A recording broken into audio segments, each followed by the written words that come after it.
Assalamualaikum warahmatullahi wabarakatuh. Good morning, good afternoon, or good night students. Karena proses belajar ini daring dalam jaringan atau online asinkronus, sehingga kalian bisa mengakses pembelajaran ini kapanpun dan dimanapun, sepanjang fasilitas daring kalian seperti gadget, akses internet, dan sumber tegangan atau arus listrik itu ada. Okay, student, in this beautiful day, I would like to give you the material about analytical exposition text. Baiklah, di hari yang indah ini saya akan memberikan materi tentang text analytical exposition. In the first meeting, I will give you the main and basic competence of it. Di pertemuan pertama kemarin, saya telah memberikan materi tentang apa yang dipelajari, main competence, kompetensi inti, maupun basic competence ataupun kompetensi dasar yang kalian pelajari pada semester ini. Now, we go to the material. Okay, student, the first is we learn about the definition of analytical exposition text. Exposition text is a text that elaborates the writer's idea about the phenomenon surrounding. Jadi, teks eksposisi ini adalah teks yang menguraikan pemikiran penulis tentang peristiwa di sekitarnya.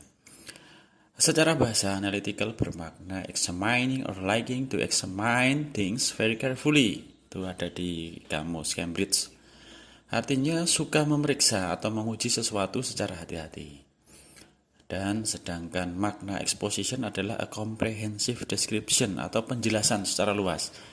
Jadi dengan demikian pengertian analytical exposition bisa dipahami sebagai teks yang mencoba memberikan penjelasan secara menyeluruh tentang suatu masalah dengan menampilkan pendapat-pendapat mendukung kalian secara hati-hati. Jadi intinya adalah menguraikan pemikiran penulis atau pemikiranmu tentang peristiwa di sekitarmu dengan menyatakan pendapat atau argumen kalian sendiri. Okay, next is about social function, fungsi sosial. What is the social function of this text? Its social function is to persuade the reader that the idea is important matter. Jadi tujuan utama analytical exposition text ini adalah mencoba meyakinkan pembaca, to attempt to persuade the reader to believe something, untuk mempercayai sesuatu, by giving atau presenting one side of the argument. Jadi dengan memberikan satu sisi pendapat, utamanya dari penulis atau dari kamu, misal kamu yang menulis. Tujuannya intinya adalah untuk meyakinkan para pembaca bahwa pemikiran itu adalah hal yang penting, persoalan yang penting. Teks ini termasuk dalam argumentatif teks karena menunjukkan suatu pendapat atau argumen terhadap sesuatu. Jadi, saya ulang lagi, fungsi sosialnya adalah untuk meyakinkan pembaca bahwa topik yang Anda hadirkan adalah topik yang penting untuk dibahas. Oke, sudah jelas ya? Sekarang, now we go to the next. Kita akan bahas bagian apa saja yang membentuk analytical exposition text. Kita lihat strukturnya. Generic structure of analytical exposition text is there are thesis, argument, reiteration. The thesis positions introduce topic and indicates writer's position. Jadi memperkenalkan pokok pembicaraan dan menunjukkan posisi penulis atau posisimu. Previewnya outlines the main argument to be presented, menguraikan uraian pokok pembicaraan yang akan disajikan. Jadi pada bagian tesis ini, Anda harus memberitahu pembaca tentang topik utama yang Anda tulis. Biasanya ditemukan di paragraf pertama nanti. Di bagian ini, pembaca nantinya juga bisa melihat mengapa Anda memberikan pendapat terhadap hal yang menjadi topik Anda. The next struktur berikutnya adalah argumen. Point restates main argument outline in preview. Menyatakan kembali uraian pokok serta menguraikannya. Elaboration develops and supports its argument. Elaborasi itu apa sih? Elaborasi itu mengembangkan. Jadi elaborasi itu untuk mengembangkan dan mendukung setiap pendapat. Nah, tampilkan pendapat Anda yang mendukung pada tesis itu apa saja. Nah, jadi di paragraf selanjutnya ini, yang kedua ini, menemukan bagian argumen. Anda akan menuliskan pendapat untuk mendukung topik utama yang tadi telah disampaikan. Biasanya dalam analytical exposition terdapat lebih dari 2 argumen. Semakin banyak argumen atau pendapat yang Anda tampilkan, pembaca jadi akan semakin percaya bahwa pastinya topik yang dibahas adalah topik penting dan membutuhkan perhatian. The last reiteration is a conclusion summing up the arguments. Reiteration kesimpulan dari pendapat. Bagian ini pastinya selalu terletak di akhir teks dan menjadi paragraf penutup tulisan. Reiteration ini berisi penegasan kembali posisi dan pendapat Anda terhadap topik utama itu. Jadi seperti kesimpulan lah. Oke, the more explanation, penjelasan lebihnya di unsur kebahasaan. Significant lexicogrammatical features of analytical text, exposition text is focus on generic human and non-human participants. The first, the second is use of simple present tense, menggunakan bentuk waktu saat ini, simple present. Use of relational process, linking verb, kata kerja menghubung. Use of connective words that link argument, yang menghubungkan antar pendapat argumen tadi. Use of internal conjunction, penghubung internal, and causal conjunction. Lebih jelasnya bisa kalian lihat. The first is generic human on non-human participant, yang dijadikan bersifat umum. Bisa apa saja, yang penting bisa mempengaruhi pendapat. Contohnya, saya milih topik tentang misalkan sepeda motor dengan knalpot brong seharusnya dilarang. Nah, itu the thesis. Jadi masuk lagi ke argumen apa, alasan-alasan saya, misalkan pendapat saya apa, karena suaranya bising, tidak memenuhi standar dan seterusnya. Semakin banyak argumen, maka pembaca akan semakin tahu bahwa itu benar-benar penting. Yang kedua adalah relational process or linking verb, yaitu kata kerja penghubung.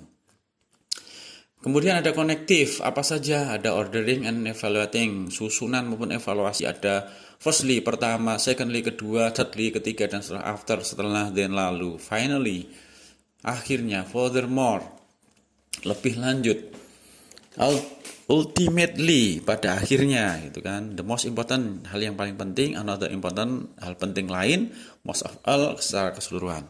Kontras jelas, perbandingan ya, jadi kontra, berlawanan.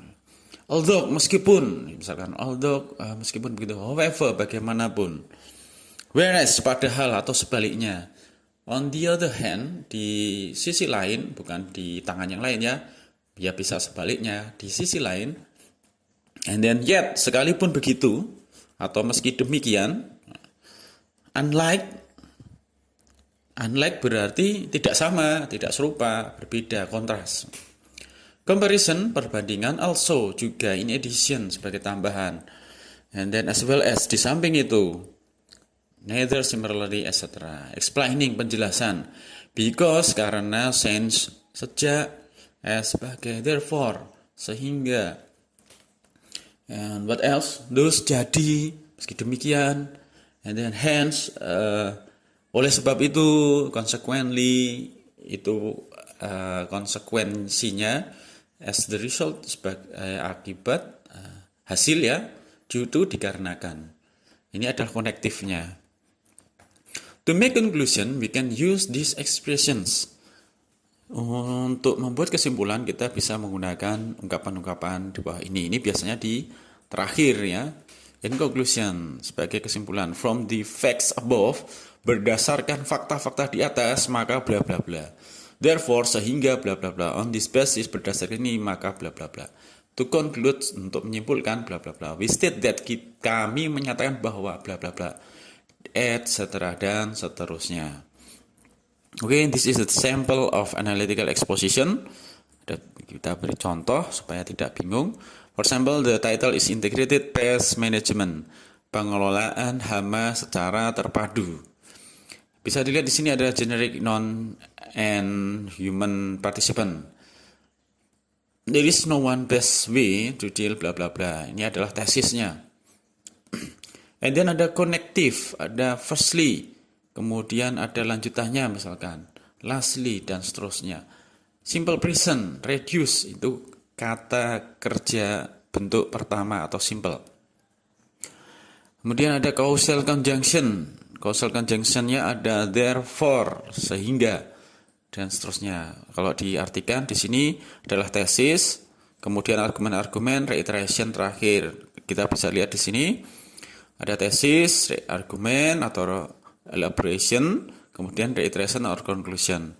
Tesisnya adalah tadi pengelolaan hama secara terpadu tadi, penggunaan dan seterusnya. Argumennya adalah yang pertama adalah penggunaan pestisida atau kimia mungkin akan menjadi residu atau racun bagi lingkungan. Yang kedua, hama secara berkesinambungan bisa resisten atau tahan pada pestisida itu. Yang ketiga, beberapa pestisida mengakibatkan tidak punya hama tapi non-target animals, hewan-hewan yang tidak ditarget tadi, tidak disasar sebagai hama tadi, seperti ikan dan lebah itu juga ikut terkena imbasnya dan seterusnya. Oke, ini tadi untuk penjelasannya, and you can also learn in the other material was I given in the words document. Juga saya beri materi di bentuk Word, itu bisa kalian lihat contoh-contoh analytical exposition text. Okay, I think it's enough for the material today. Thank you very much. Demikian materi pada hari ini. Tidak lupa dan tidak bosan-bosannya saya selalu mengingatkan untuk mari berikhtiar menjaga protokol kesehatan. Cuci tangan pakai sabun, memakai masker, jaga jarak, hindari kerumunan. Mari kita semua menjaga diri agar tidak saling mencurigai satu sama lain, agar kita semua bisa mengamankan dan menyamankan dalam situasi ketidaknyamanan ini. Hopefully all of us and our family be healthy. Semoga kita semua dan keluarga tetap sehat walafiat. And don't forget to be happy. Jangan lupa untuk bahagia. Last but not least, terakhir, terima kasih dan assalamualaikum warahmatullahi wabarakatuh.